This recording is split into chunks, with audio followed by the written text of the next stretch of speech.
Assalamualaikum dan salam sejahtera. Hari ni aku nak share lagi satu benda pasal mesin rumput. Okay, ni mesin rumput aku dah pakai hampir 5 tahun aku rasa. Sebab aku detect dekat YouTube ada satu video tu aku buat dah 4 tahun pasal mesin rumput tak boleh start. Jadi aku rasa time tu mungkin aku dah pakai kat setahun ke ataupun hampir setahun, dicampur dengan video tu 4 tahun, so mungkin dekat 5 tahun. So memang dah lama juga. Tapi mesin ni tak pernah lagi ada major issue, melainkan satu yang start itu hari lah. Yang start tu pun daripada awal dah ada, sebab aku jarang-jarang guna. Jadi bila aku nak pakai susah start. Tu yang aku cuba cari solution tu. Dan banyak yang feedback benda ni ada membantu. Bukan maksudnya semua tak boleh start berpunca daripada minyak dalam karburator tu. Video tu korang boleh search mesin rumput susah start, letak sekali nama aku Hisham Kasim, Hisham spacebar Kasim. Sebab banyak lagi orang lain buat video benda yang sama, isu yang sama tapi lain-lain tip. So aku bagi satu tip saja dalam tu. Dan banyak yang feedback kata membantu. Bukan kerosakan yang major lah. Kalau benda tu just memang problem daripada minyak, kita buat benda tu dah terus ok start. Tapi kalau buat benda tu masih tak ok, mungkin ada sebab lain. Ok, untuk hari ni aku nak share sebab ada satu pertanyaan di Facebook mesin rumput dan apa tu, chainsaw. Ok, dia tanya macam mana nak grease dalam ni punya, dalam ni ada gear kan, sebab shaft kat sini sini pula, lepas tu dia rotate sini. So of course sini ada gear untuk pusing ni lah. Sebab sini dia corner, jadi mesti ada gear dalam ni. Macam mana nak grease up dalam ni? Sebab kalau kita buka bawah ni pun nampak bearing je, kita tak boleh total grease dalam ni. So dekat mesin rumput ini, okay, aku punya model adalah BG 328 Ogawa. Tapi kebanyakan mesin-mesin Cina katanya lebih kurang dia punya konsep. Ok, untuk mesin ni kita kena buka part sini. Sini ada satu skru Allen key, sini 6 segi. Ini pun satu seri skru. Tapi ini dengan ni adalah untuk keluarkan dia pada shaft ni. Tapi kita masih tak nampak dia punya gear dalam ni. So cara yang sebenarnya adalah kita buka kat sini. Dan bila nak buka kat sini, dekat mana kita nak, macam mana kita nak grease kan? Sebab dia hanya lubang saja. Oh sorry, bukan Allen key. Ok, kita pakai spanner size 8. Kat sini 8mm nya skru. So kita buka.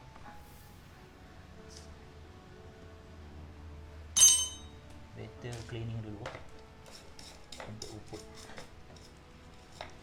Pakailah terus apa, kain ke apa ke. Baru ni besar sangat.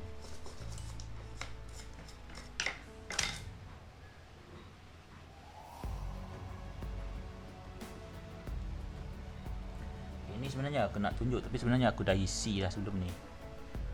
Aku lepas orang tengok tu, aku terus order dia punya barang dan tu isi lah. Jadi ini aku ulang balik.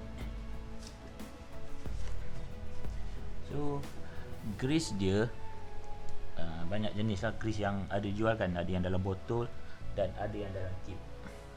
So untuk ini kita pakai yang dalam tube ni berserta dengan muncung dia sekali. So aku order dekat Shopee. Sekejap aku tunjuk. Ok ni, seller dia adalah Asma. Apa nama kedai dia? Asma ke? Shopee. Ok, kita baca dulu. Mesin rumput soft foam grease with nozzle for gear. Grease 90ml. Kedai dia adalah ni kan, tengok logo tu, Asma tu. Dia ni banyak jual part-part mesin rumput. Aku dah beli pelak apa semua itu hari, semua dekat dia lah. Nama kedai dia ni kalau kau tengok, Asma Machinery dekat Kedah. Ok, dia ni banyak. Ni pelak, tali untuk minyak, apa semua, kelas. Ok, kelas aku akan buat video. Aku punya pun ada isu yang sama untuk kelas. Ni part-part lain lah, semua boleh katakan complete. Itu hari aku order, bukan ni. Ni aku dah tukar aku punya patah. Ni apron kalau nak mesin rumput. Ni grease tadi. So grease tadi cara pakai dia ada video dia tunjuk, nampak tak? Tapi ni mungkin Japan yang nampak kepala tu tulis Japan. Jadi skru apa tu, buncung grease tu ngam-ngam saiz dia. So harga dia RM9, RM8.90 macam apa-apa lah. Tapi kalau korang beli barang lain dapat murah lagi lah. Bukan dapat murah, dapat post free. Ok, ni yang aku order dengan dia lah. So dia bagi sekali nozzle ni. Cuma nozzle dia ni tak ngam dengan saiz ni. Ini skru M4 kot. Sorry, ini mungkin skru M4. Ini thread ni mungkin M5. Mana ni? So kalau yang dalam video tu yang Japan punya, dia terus pulas je kan, terus masuk. So ini tak ngam lah, tapi boleh pakai juga. So kita buka tube dia dan kita tolak lah, paksa tahan dan picit grease dia sampai okey. Aku buka sini sebab aku nak tengok dah penuh ke tak bila grease tu meleleh keluar. So kena buka ni lah. Tapi kalau kau tak nak buka pun tak apa, just rasa dah ketat tak boleh pergi tu dah penuh lah dia. Ataupun kau nampak dia patah balik. Kalau macam ni kau boleh nampak patah balik sebab aku tak lock dengan thread dia, tak masuk thread dia. Sebab ni tak ngam lah. Kalau kau masuk mungkin tak nampak dia keluar kot, atau nampak keluar sikit. So just boleh tekan dan tengok dia patah balik tak. Kalau ada patah balik, maksudnya dah penuh.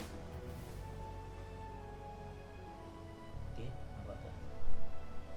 Dah tenang balik. So maksudnya dah penuh.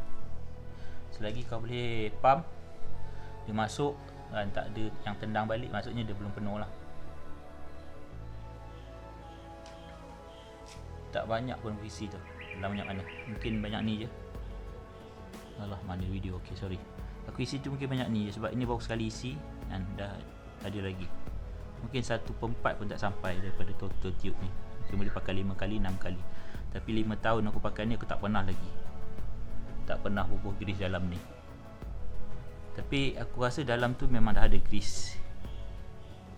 Daripada kilang punya yang pasang lah, dia dah ada grease. Cuma aku punya itu hari ada dekat mesin ni dia tak grease. Itu aku tunjuk lagi. Dan apa yang berlaku, panas. Mesin aku jadi panas dan dia punya hose jadi lebu sebabkan dia tak letak grease. Ok, tadi benda tadi dia grease kat sini. So dah siap, boleh tutup lah. Itu saja. Simple benda ni. Dekat video, dekat barang tu kalau kau order pun dah ada tunjuk video dia. Cuma aku pun tak tahu rupanya ni tempat grease. Ingat skru apa benda kan. Sebenarnya ni ada lubang grease untuk isi grease. Ok, next. Kalau ini, kalau korang dah pakai lama mungkin tak ada lah, ataupun tak pernah kena. Aku punya dulu masa beli, rupanya shaft ni, flexible shaft ni, yang hitam ni kan, dia tak letak grease. Aku tak tahu. Aku beli-beli aku terus pakai. Masalahnya benda ni panas sebab dia bergesel. Besi dalam tu bergesel kan. Dan bila aku buka, aku tengok tak ada grease. So masa tu aku tak 5 tahun dulu tak ada YouTube apa semua lagi kan. Kan tak ada YouTube, aku tak teringat nak search kat YouTube apa semua. Jadi aku pergi beli grease, aku letak grease dalam tu. Barulah hilang panas dia. Dia punya panas tu tak panas kau tengok ni. Sampai lebur. Ni mula-mula aku beli dulu lah. Ni kaput ke lebur. Memang panas. Ada getah tu yang melecur. Disebabkan terlampau panas, disebabkan oleh dalam shaft tu ni, spring shaft ni tak letak grease daripada kilang. Aku tak tahu standard dia memang letak atau tak. Tapi yang aku dapat tak letak. Jadi korang kalau baru beli, tolong check dulu. Kalau tak ada, masukkan grease dalam ni. Buka dari sana boleh, daripada join internal cabut, betul tolak grease tu. Itu grease nak masuk tu, itu tak ada. Aku tak tengok dekat YouTube macam mana. Aku main tolak je, tekan pakai tangan, calit, masukkan, tolak sikit-sikit, lepas sini sikit. Mungkin tak dapat habis lah. Tapi kalau kita masuk dari sana, kita start, kita bagi engine tu tinggi, mungkin grease tu turun lah. sampai dalam ni pun aku masukkan grease. Cuma dekat situ je aku terlupa. Ujung tu aku terlupa. Tak teringat pun dalam tu ada grease. Tapi aku tengok masa nak isi grease tu memang ada kesan grease. Cuma dekat dalam ni je tak ada grease aku punya. Aku tak tahu dia tertinggal ke memang tak ada grease. Tak ada grease nanti panas. Dan dia jadi kasar lah, habis semua bunyi tu kasar. Bila kita letak grease bunyi dia lagi senyap. Okey, itu saja untuk ni. So next video aku nak buat kelas dalam tu, nak tukar. Sebab aku dah pakai 5 tahun aku tak pernah tukar. Dan bila aku tengok orang punya share, dia punya masalah dia, bukan masalah lah, bila kelas tu dah habis, kelas dalam tu, bila kelas tu dah habis, dia punya bunyi kuat, minyak kuat. Bunyi meraung, tapi mesin tak berapa laju, bunyi raung. Minyak petrol pun kuat. Tapi untuk aku nak comparekan dengan masa aku beli dengan sekarang, agak susah lah. Sebab benda tu bukan je dia mengejut terus bunyi dia kuat kan, dia sikit, jadi kita dah jadi lali. Cuma bila aku tengok ada orang share benda ni, baru aku teringat. So aku tak order lagi, cuma aku nak buka, nak tengok. Dan juga cara nak buka kelas dalam tu ada tip je. Sebab bila kita nak buka dia berpusing. Ok, kalau kau nak tengok video tu, search video aku cara nak tukar kelas mesin rumput. Ok, jumpa lagi. Assalamualaikum.